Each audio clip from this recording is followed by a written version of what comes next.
Okay, well, welcome. Um, we're so glad that you're here tonight for the Abundant Wallet conversation. Last time around, we had a really good time.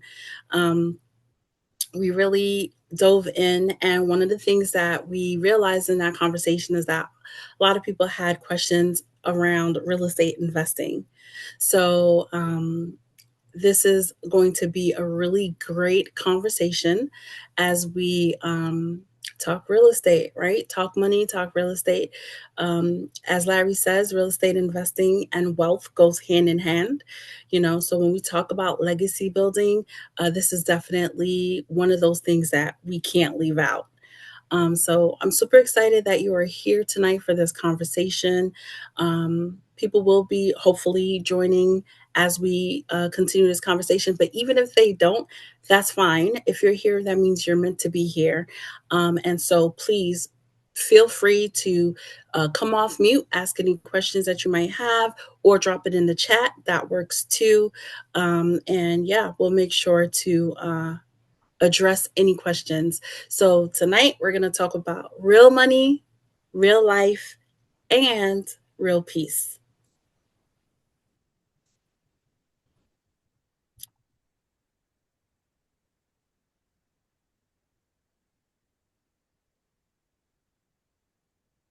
Okay, you can go to the next slide.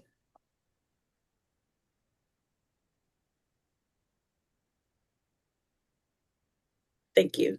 So tonight, we are going to dive into why income or why high income doesn't guarantee wealth. And we've got Larry Tuch tonight. He's the founder of the Abundant Wallet. And we have our special guest, real estate investor, Denise Curtis. And we're so excited for you to be here with us tonight. So, to get us started, we'd like you to drop one word in the chat. Describe how you feel about money right now. How do you feel about money right now? If you could drop in the chat for me how you feel about money right now.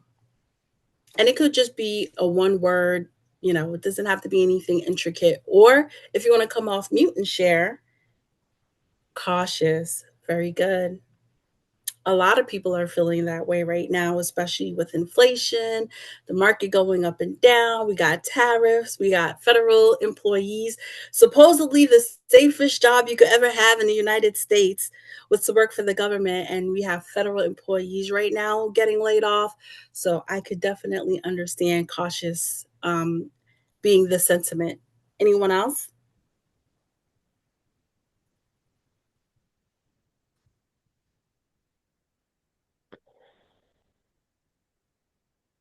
Growth focused. Yes, definitely. We want to make our money grow for us. And that's exactly why we're here on this call tonight. Thank you. Thank you for sharing. For me, I would say my money word right now is investment. Right. So growth focus, kind of a sister, right? But like my thought process is where can I invest now, right now, so that I can see dividends later. And I'm thinking back to when I first had my conversation with Larry last year, right? And the things that we spoke about then and how they would have compounded had I taken that advice then, right? So investments, what can I invest in right now that's going to help us not be cautious, right? Like it doesn't matter what's happening. We can still feel secure in what our money is doing, regardless of what's happening around us. And Larry, I don't know, do you have a money word? Oh, yeah, I was just waiting uh, to chime in. I feel like efficiency is a good word for me. Um, I want my money to grow efficiently. I definitely don't want to overextend myself by putting too much of my eggs in one basket. Um, Obviously, I want to diversify risk and assets and asset classes. So I want a healthy portfolio of efficiency going on. So Nice. And Denise, do you have a money word? Yeah, I would say similar to Larry, I would say smart, using your money, my money wisely, using it in a way that is uh, smart so that I don't have to work so hard eventually. I think I do have to work hard for a time to get there, and to make, make the money that I can then invest, right? But using my money wisely and putting it in places where it's going to grow, like what you said, Joanne, is kind of where I've always been. That's where my head's always been about money. Nice. Thank you so much for sharing. And, we'll see how these words we're talking about are going to connect with our discussion. So, next slide. Thank you. Um, Before we go into the meat of the topic, one thing that I'm hearing is that we don't have a money problem, we have a control problem, right? And tonight we're going to explore what we can do about this control problem. How do we get a grasp of it so that our money is not suffering? yeah. Larry, you shared before that you went from $400,000 being in debt to owning multiple properties now.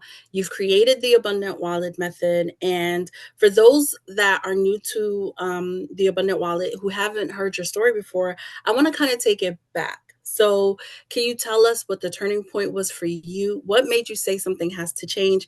How did the Abundant Wallet come about? Yeah.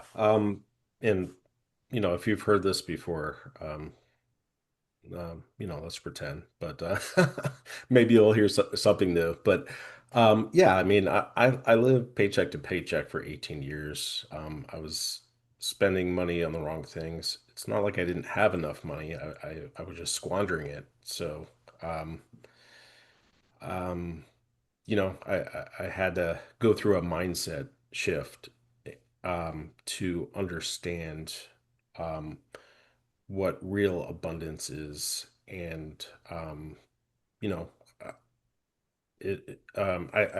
really the turning point was, um, I was, didn't have any money in the bank in any of my accounts, didn't really have any well-to-do friends, and um, was kind of too ashamed and embarrassed to ask my family. But like, I've always had kind of like a coin jar, and at one point, I think my bottom was I didn't have enough money uh, just to get a tank of gas, and I actually had to crack that open and use like all change to pay for my gas. It was pretty embarrassing, and that was really my turning point, or my rock bottom, if you will. And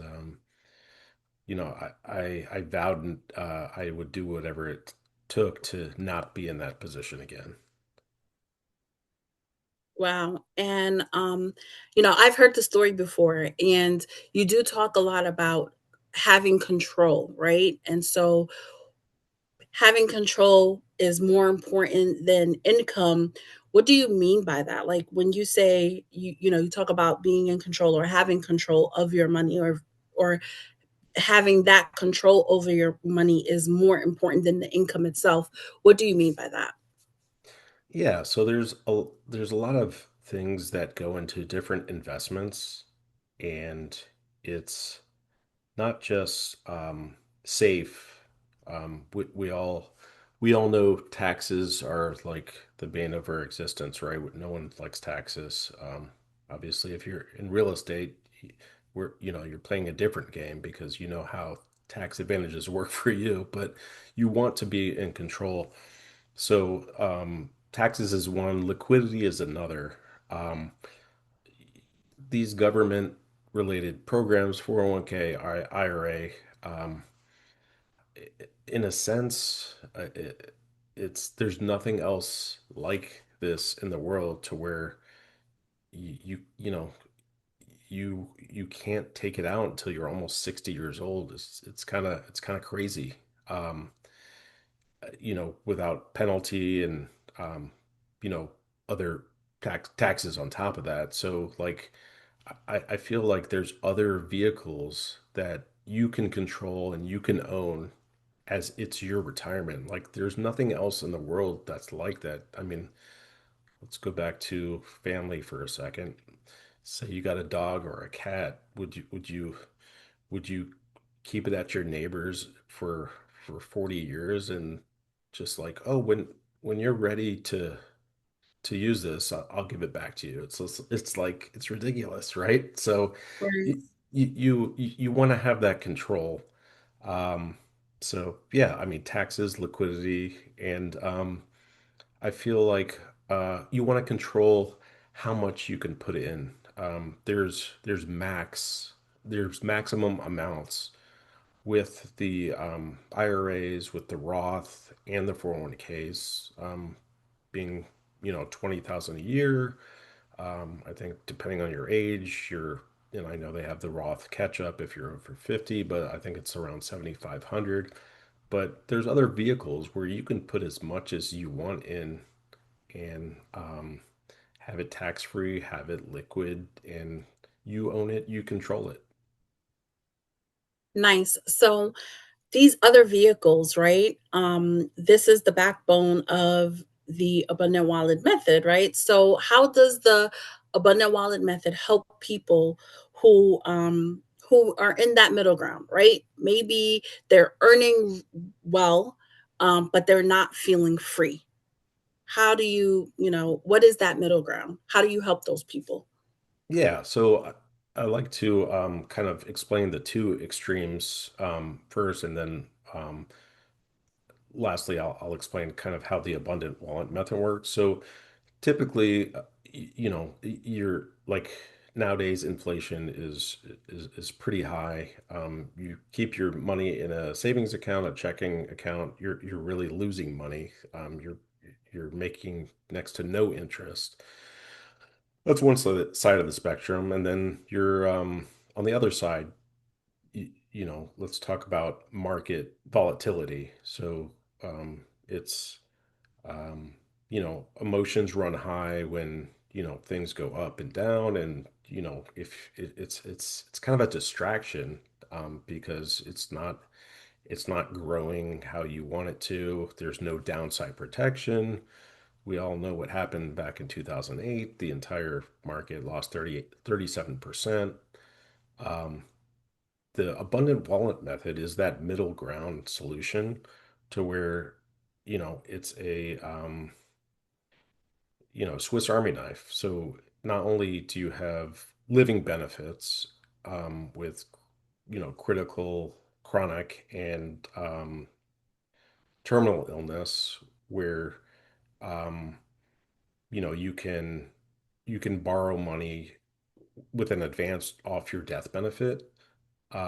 But you also have the part where this can be your own bank, right? So your bank grows, or the cash value life insurance grows roughly 3 to 6% year over year, and you don't have to be a figure earner to start it, but I encourage you to start somewhere because this is going to make money and build wealth while you sleep. So the beauty about like building this is your money grows and it's tax free. So if you wanted to borrow from yourself um, to put into a real estate deal, to pay some debt down, you're not you're not borrowing at an astronomical rate with a traditional bank where you have to pay them back.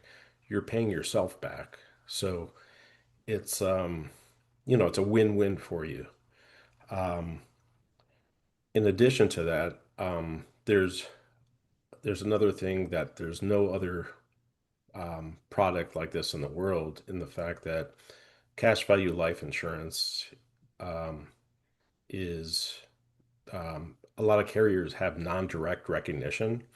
And what that means basically is what if you had $100,000 where you your cash value grew to that much and you wanted to borrow 50,000 of it to put into a real estate deal, your cash value is growing as if you never took the 50 out. It grows on the 100, not the 50.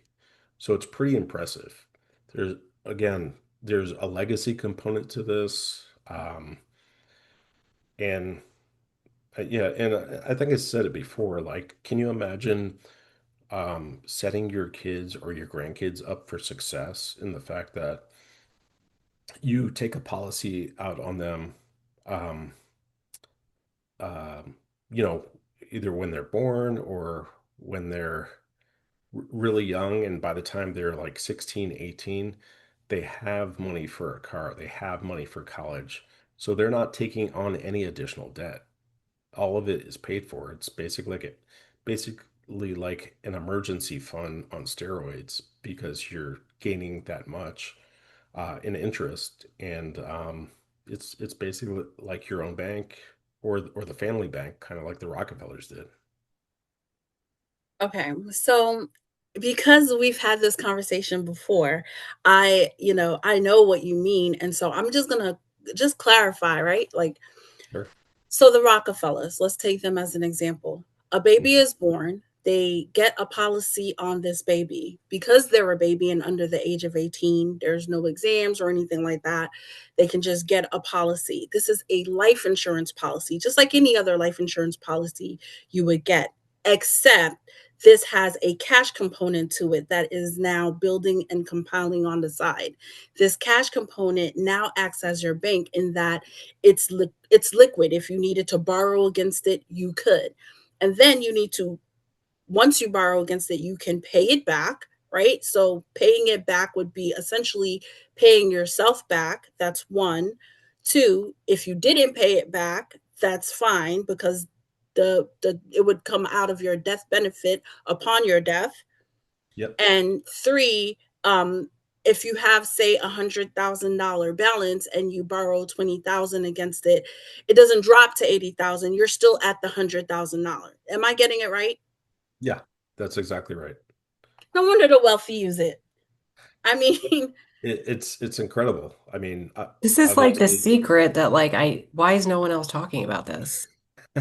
see, seriously. pe- I'm amazed. and that is a good question, and that is one of our main objections as financial strategists. And um, people, um, I feel like people um, have preconceived notions like this is only for the wealthy. I mean, yeah, Ray Kroc had it, Sam Walton had it, Walt Disney had it, but they weren't all they didn't come out of the womb millionaires, right? They were at our point at some point in time, and they were just like, I'm gonna do like they each did this to help build their businesses, and some of them own um, a lot of different policies, and it's specifically designed for wealth building.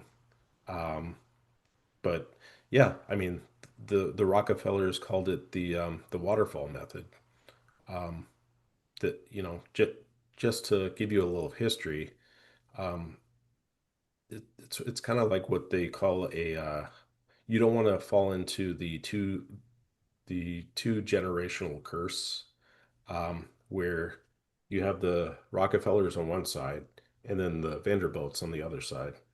If you as generations go, and then as people in your family pass, you don't want to have a beneficiary as a person or persons, because when they have cash, they're just going to squander it. And usually by the third generation, that money is almost all the way gone.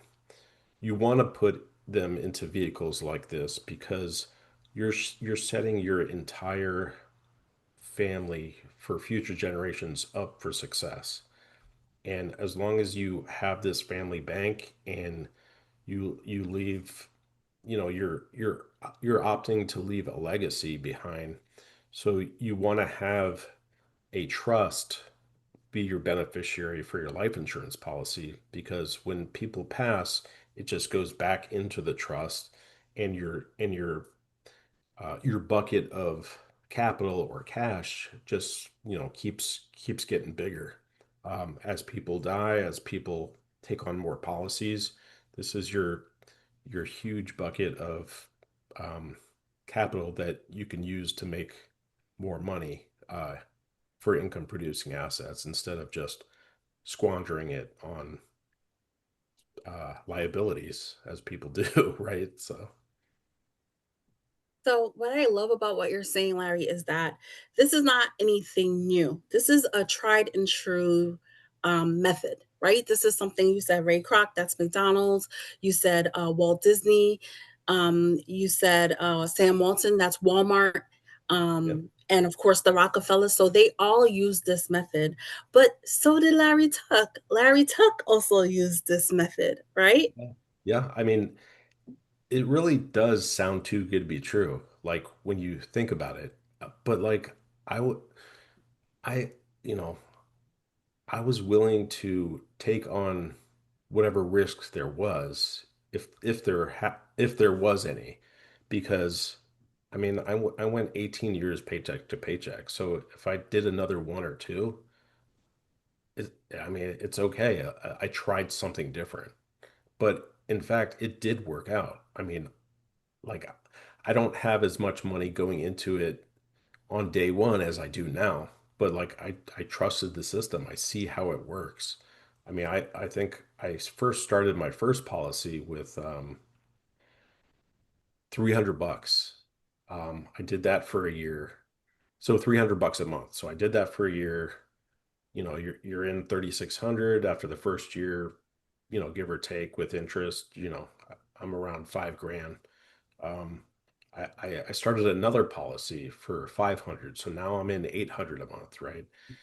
Um, at this time, I was paying my debt down extremely rapidly, using the snowball method, quadrupling my payments, just getting rid of debt fast so I can put more money into real estate, because, we all want and know that um, trading time for money is no fun. We want to make money while we sleep, right?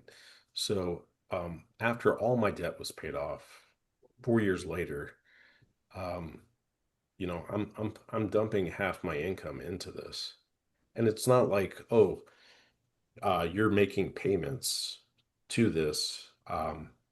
In a cash value life insurance policy, there's the cost of insurance, and then there's the cash value that's growing.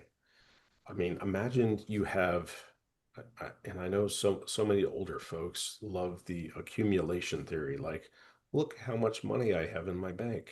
It's like, great. So you're losing money. Good job. No, but imagine taking whatever amount that is and putting it into this. That's all you're doing. You're transferring it to over here, so it makes more money, as opposed to losing money with inflation and less than 1%. I mean, I have a high yield savings account, but it seems like the interest rate started at like 4.5 or 5%, and now it's going down. So like, I, these cash value life insurance have been around for hundreds of years. There's a guaranteed part, there's a non-guaranteed part. The thing about this is there's no to me, there's not it's not an investment, it's a strategy. When you have an investment, there's risk involved. To me, there's no risk because you're guaranteed a certain amount. Obviously, you hope that um, it does well enough that you get the non-guaranteed part, right? Like a little bit higher than what you're guaranteed. But like, even if you didn't, like, you're making the money work for you. You have your own bank, you're borrowing from it, you're putting it into real estate or something that's going to make you money. Remember, you can take you can borrow from it because using tax code 7702, it's not a taxable event. If you just kind of like the 401k, if you take a withdrawal, that's capital gains tax. You're gonna have to pay tax on that. So, you know, the tax code is pretty specific. They made the game. We just got to follow the rules. I love that. And what I'm hearing from you is you and what I love about the abundant wallet method is you take the strategy that, all these wealthy families have used for years, and you say take that money that you're getting from the policy and use it to invest in income producing assets. Right. So if you wanted to, you could buy a car or go on vacation or pay for your kids' college tuition. Yeah. Um, or unexpected medical expense, whatever have you. But you're saying take that money and use it to invest in properties, which is what you did. And then use the money from the properties to go on vacation and, pay off that college tuition or whatever the case may be. Yeah, like I look at it as this way, like income gives you stability, assets give you freedom. Let your assets pay for your lifestyle. Don't work for it. Mm, Let it work for you. Don't work for it. let your assets pay for your lifestyle. Yes. We need to quote that, please. Make sure I we got get my that. pen. I'm writing that There's down. so many great quotes out there. I heard one the other day, like if you don't come from wealth, wealth has to come from you. Like I Mm. absolutely love that. Absolutely. That is so true. And that actually, for everyone listening, I have a quick question for you. When you think of financial freedom, when you think of wealth, what does that mean to you personally? Right? Drop your answers in the chat. Like, for you, what is financial freedom? So I specifically picked my background just for this question here. That's what financial freedom means to me. Right there. What you see in my background. Just getting up and being able to work from there if I want, right? Complete autonomy. Yes, I love that, right? Not having someone dictate where do you go, when you get to go, how long you get to go for, how much you get to make while you're there. Time freedom. I love it. I love the idea of having time freedom. And I think that's part of our God given right, is to have freedom and be able to choose what we want to do with our time. Create your own destiny. Yes, absolutely. Absolutely. I love that so much. Um, so what you'll notice about these is that, this is this comes up again and again, not having to leave a burden to my children. Yes, exactly. Building legacy for them, right? But also before I go, I want to have time free from having to work. Yes, and enjoy your life and do the things that matter. Um, I love that so much. And I think that, these ideas and these themes, they keep coming back up as we speak, because innately, we as human beings, these are the things that we desire and that we want, and they seem so far, they seem so difficult to obtain. But Larry, what you're explaining, it sounds so simple. And I love the fact that you incorporate real estate investing into it. And so it's such a good segue, because our guest today, Denise, your story is just, it's incredible, right? You own right now over 100 doors, but you didn't start that way. So I would love to dive in. Can you take us back? Like, what got you into real estate investing? Tell us a little bit about yourself and your background. Sure. Thanks so much for having me. So many years ago, I was living in New York City and I was very fortunate to buy my own little New York City studio apartment. And when I sold it, I made a bunch of money. And I was like, well, like I want to do that again. Where else can I make $200,000 in cash? Like, I don't know how else to do that. So I happened to be living in Jersey City, and it was really, turning around, and it was becoming, gentrified. And I was like, I want to use that money to buy more real estate. And so my very, very first real investment property was just a condo. Like I wasn't living there. I bought a condo because it was all that I qualified for.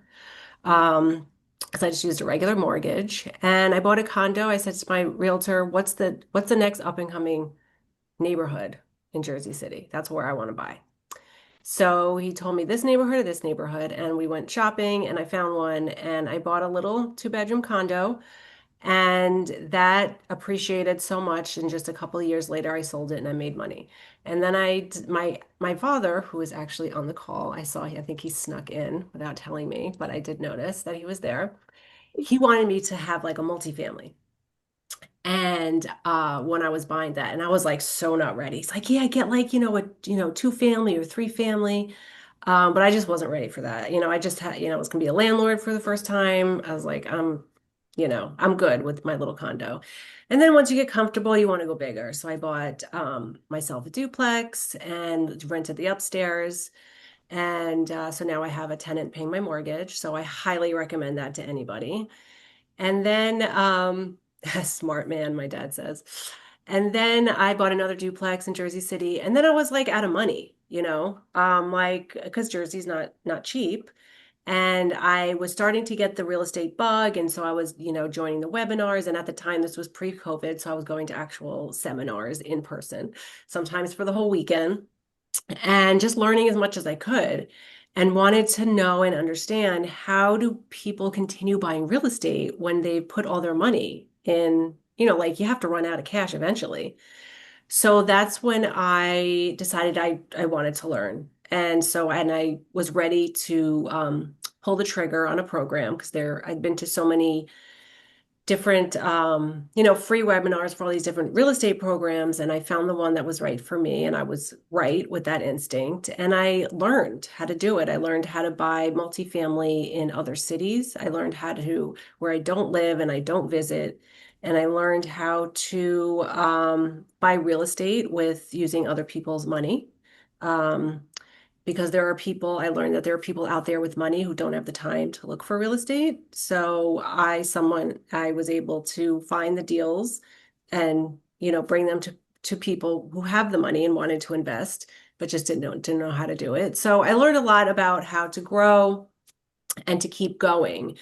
And that's kind of where, and then, I started to go into commercial, which is 5 or more units. And now I'm under contract on my biggest property, which is a 61 unit, or sorry, 48 unit. We just closed on a 68. See, I can't keep track of all my real estate now. That is amazing. That is such an inspiring story. And what I heard you say, first off, yes, smart man, dad, right? Thank you for the support and for the advice. But also, I heard you say, I went to free seminars. I attended, real estate conventions, right? I went for the weekend if I had to. So I hear a lot of learning there. And that's really cool because it echoes Larry, right? Larry's always talking about learning and educating yourself. And he also talks a lot about mindset, right? And so, what mindset shift helped you go from one property to running a whole portfolio, especially since you've built across multiple markets, right? What did that look like in terms of your mindset? Yeah, I mean, mindset is definitely huge, and Larry's right to talk about it. And by the way, Larry and I met in a real estate group, and he is one of my limited partners and he's an investor in one of my properties in St. Louis. So there is a lot of self-doubt. There's a lot of fear. There's a lot of fear of, making a mistake. There's a lot of unknowns, especially when you're investing in something that you are not, walking through, right? If I'm investing in Ohio, I learned from the best remote investors, and they teach us like a system of how to do it from, far away.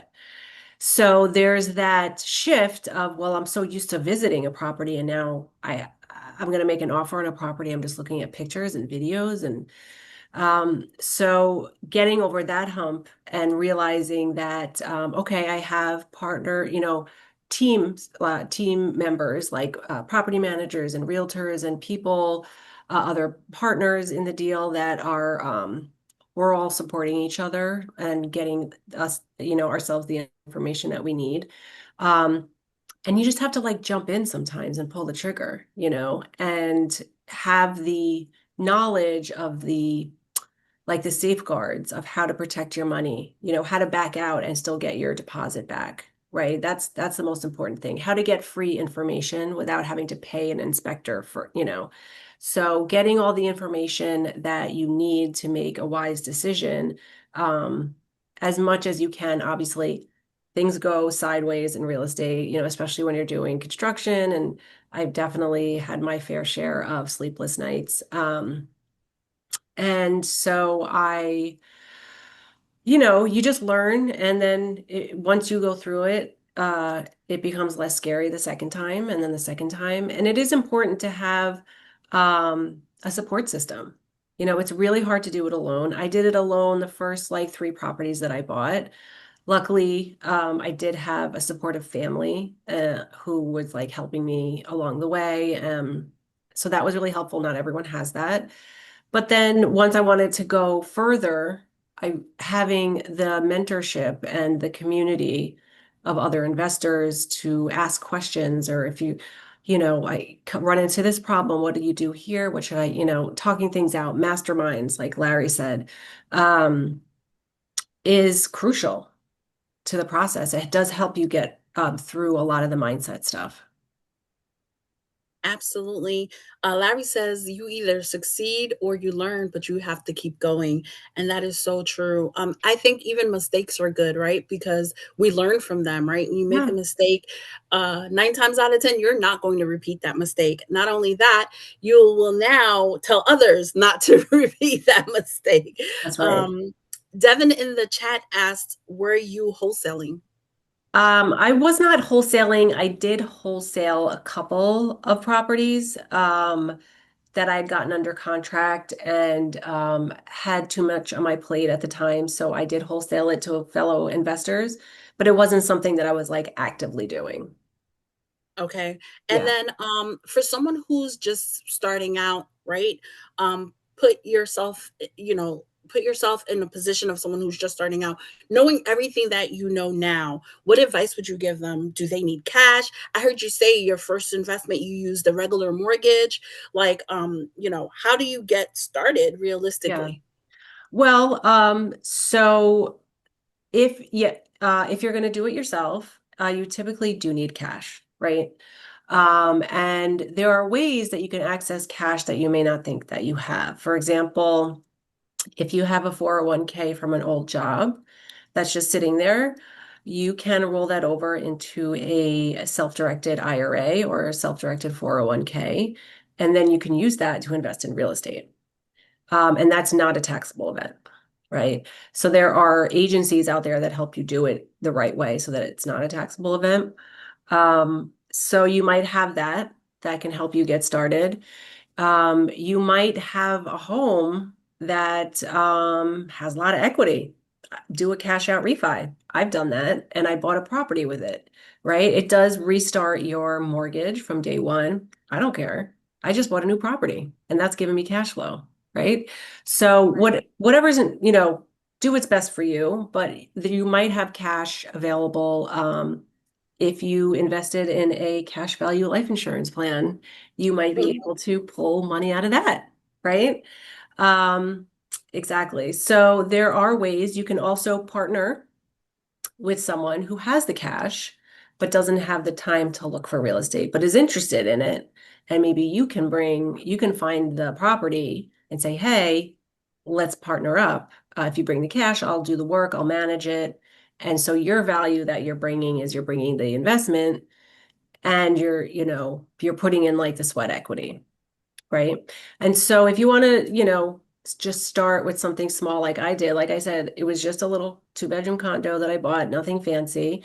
You can just go to a mortgage broker and say, hey, what would I qualify for if I wanted to buy, a two-family or a three-family? And start from there. And then you find out your purchase price and then you go find something. That is how I got started.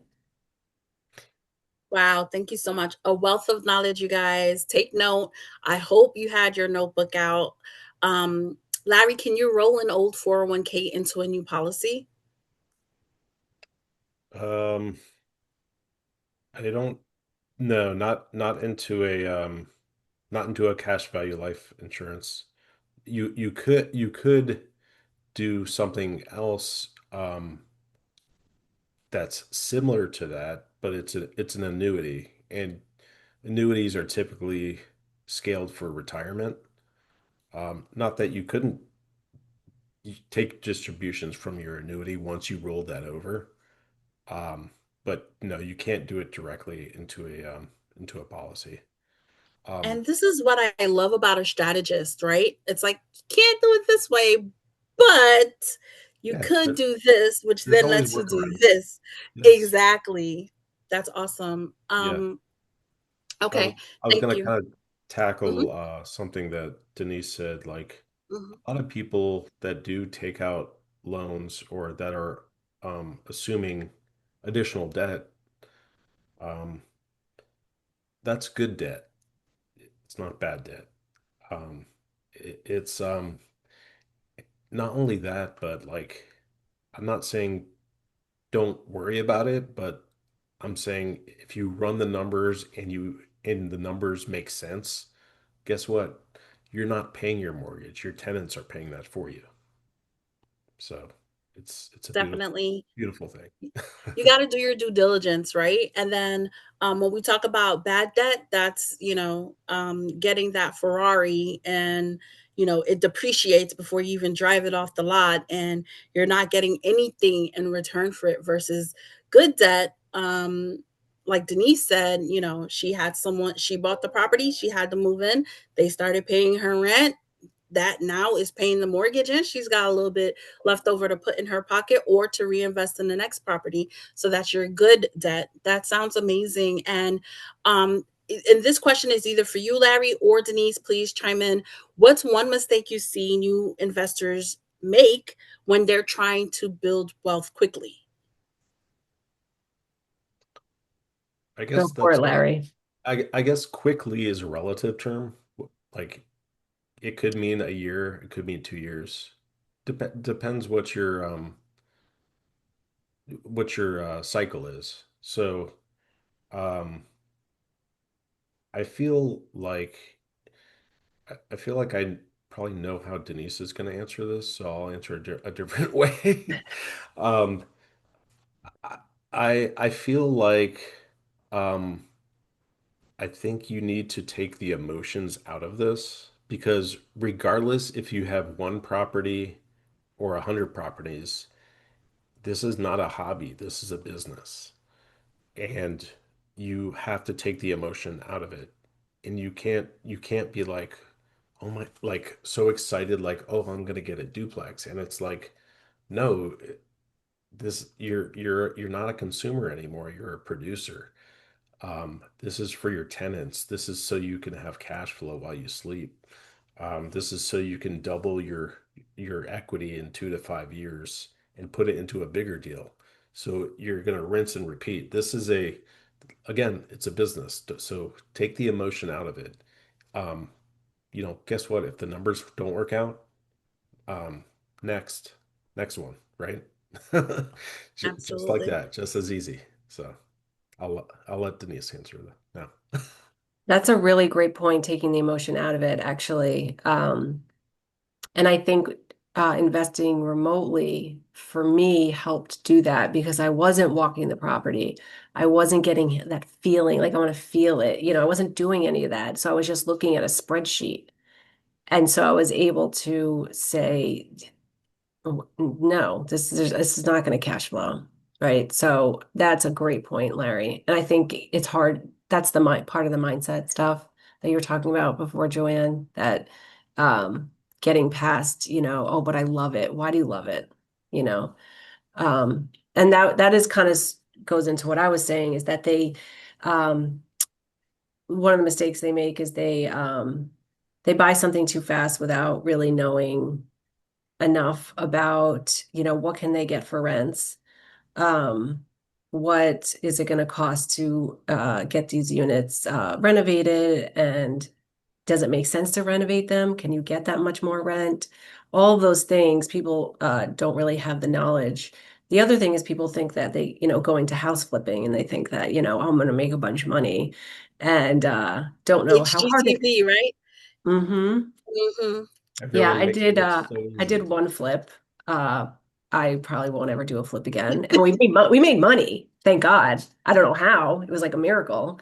But it's yeah, I think they go in without any kind of smart systems in place and just think they can wing it and you can't. Like Larry said, you're buying a business. You're absolutely right. And can I tell you, I love how you said before you bought your property in Jersey City, you went to a professional realtor and you said, what areas should I look at? You didn't just randomly pick something because, oh, this is within my budget. Let me just buy this building. You said, no, let me find out where the traffic is going so that I have a better chance of renting it out and making my money back, right? And so a lot of people don't do their due diligence, right? And That's right. I am a real estate agent, I'm a realtor, and I was speaking to a hard money lender and he said to me, "It is not my job to do due diligence for my clients. So if they come to me with a bad deal, I'm not going to say anything to them." I had someone say that to me.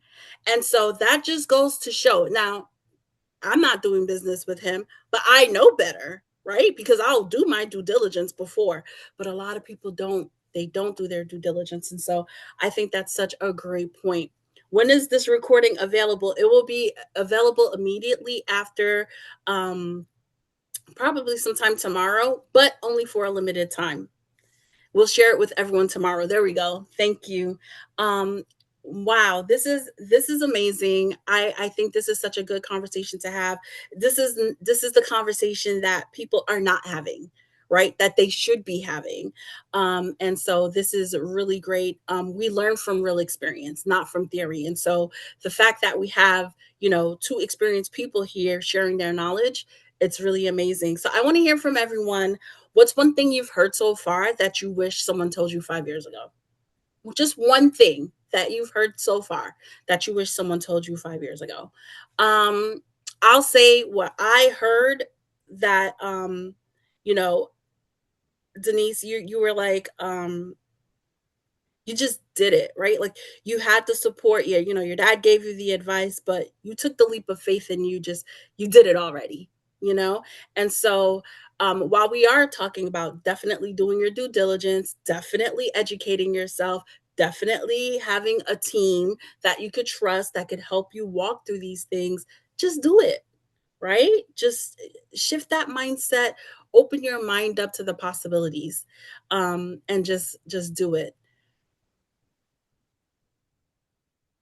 One thing that you wish someone had told you 5 years ago, Larry, because you're only 4 years in, and hello, people, he's only 4 years in. He's only 4 years in. So 5 years ago, he was in debt. That's just to show you how real this is. The concept of using whole life and IULs to produce cash flow that can be accessed. Yes, I love that too. And while the concept is not for everyone, it is for the ones who see it, who can use it, and who actually follows the method, right? Um, Ditto. Yes, absolutely. And I want to switch gears for a second because Virginia, same here. Yes, absolutely. And I do want to change gears for a second because you capture a lot of these lessons in your book, the Abundant Wallet book, right? Yeah. And Yep. so, just really quickly, what inspired you to write it, and what did you have in mind when you were writing it? Um, so I just want to preface this with um, I didn't want to follow the crowd. I didn't want to follow the herd.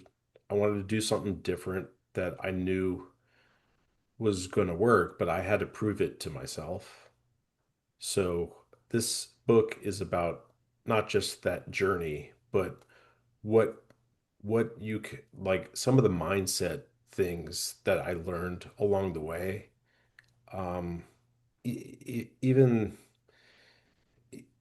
I mean, I feel like this book is as much for me as it is for people who want to get to their next level. So I really wrote it so people, I'm as transparent as can be. Like, just I put everything that I knew I could put in this book of even like some of the gotchas that like people um, think about when they downplay either infinite banking or whole life or IULs, like um, just surrender costs and some of the things you have to think about that, like if you're brand new, like you basically find out too late, maybe after your second or third policy, right? You're like, oh, I didn't know that. But like I try to put everything in there so everyone has enough information because um, again, this is not about book sales. This is about um, getting um, each client to their next level. So whatever that looks like, um, I want people to have financial freedom. I want people to have um, an abundance. And again, abundance is really a mindset. So I feel like once you have your mindset in abundance, then everything just becomes clear. I always say like all you need is like 5 consistent years of uninterrupted growth and momentum, and you're off to the races. Yeah. And it sounds to me like you wrote the book that you wish you had 5 years ago. Thank you, Steve. Yes.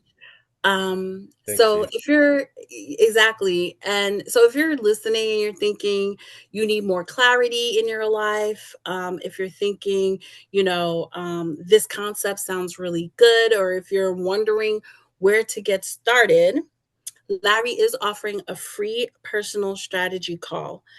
So it's a one-on-one space to look at your numbers and see how this method could apply to you. I want you to know that Larry does not get paid for this. Okay, it is free. He's not selling you a product that he collects fees on.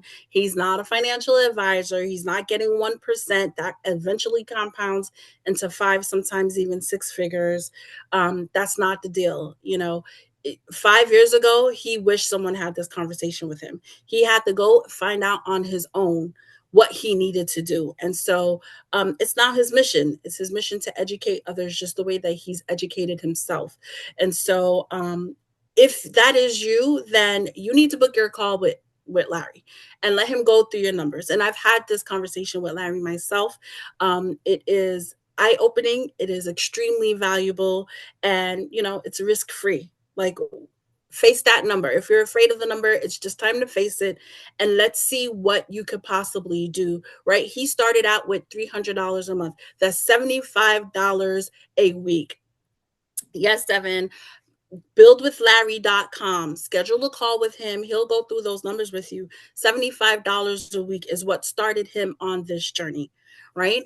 The next thing you should do is grab the book. 99 cents right now for a limited time, right? So much value in that book. Just grab the book. That's a great place for you to start. Thank you so much, Amy. And then very special. Next week, Larry is hosting his book release. It's a full blown party. So we want you to come out, network. If you're in the Tampa area, we want you there. So if you're in the Tampa area, go to theabundantwallet.com/events, sign up. I want you to know right now that these tickets are sold out. So if you want to attend a party, you do have to pay. However, as a special guest for I wish too, Denise. I would love to have you as a guest during the party, and you know it's going to be a good time. Um, but for being a special guest on tonight's meeting, we'll get you free tickets into the party. So abundantwallet.com/events if you're in Florida. I know some of you may not be close by, but if you can get to Tampa, we'd love to see you next week. Yeah. One more thing. If you book your call tonight with Larry, he's going to send you a custom gift. So I think it's great to have this conversation. I think it's very needed based on the conversation. Based on what we talked about today, based on what we've discussed today, and based on the feedback we've been getting, like we absolutely wanted to make sure we came back here to share this wealth of information. If Rockefeller could do it, and Disney could do it, and Ray Kroc could do it, and Larry Tuch could do it, so can you. There's no reason why you can't. So don't forget, book your call, grab your book, come join us next week for the celebration. And if you book your call, you will get a gift tonight. We've got 1 minute left. If there are any questions, drop it in the chat before we go. We've got 1 minute left. I have two questions. So Denise, I'm gonna give you the floor for the last minute. What does abundance mean to you now that you've Mm. built the dream you've built the dream that you once dreamed of? Abundance means to me just being able to live each day the way I want to. I have no problem working hard, but I just want to do it on my own terms. And, if I want to just chill today, I'm going to chill today and go do yoga and get a massage. But, that's what it means to me, just making my own choices for how I live each day. I love it so much. Thank you both. Oh my gosh, that was Thank great. That was you. amazing. I Yeah. Thanks for really coming, enjoyed that Denise. so Really much. appreciate it. Yes, Larry, thank you. We know clarity leads to control and control creates peace. So thank you so much, Larry, for sharing your story. Some people are afraid to tell what they've been through. Some people are embarrassed by it. You were able in less than 5 years, to go from defeat to victory. So thank you for sharing that. My Denise, pleasure. thank you so much for sharing your story. If you would like to get with Denise, if you have any questions, if you are thinking about maybe investing and you would like to figure out the way, Denise has graciously dropped her email address in the chat. Feel free to reach out to her. She's running deals all day. If you want to just be a silent partner, you don't want to be a landlord, you don't want to worry about maintenance or any of that, but you got some spare money that you want to see grow, hit Denise up. That's her email address there. Don't forget, book your call, grab the book, and join us next week for the party. Thank you all for being here. Have a wonderful night.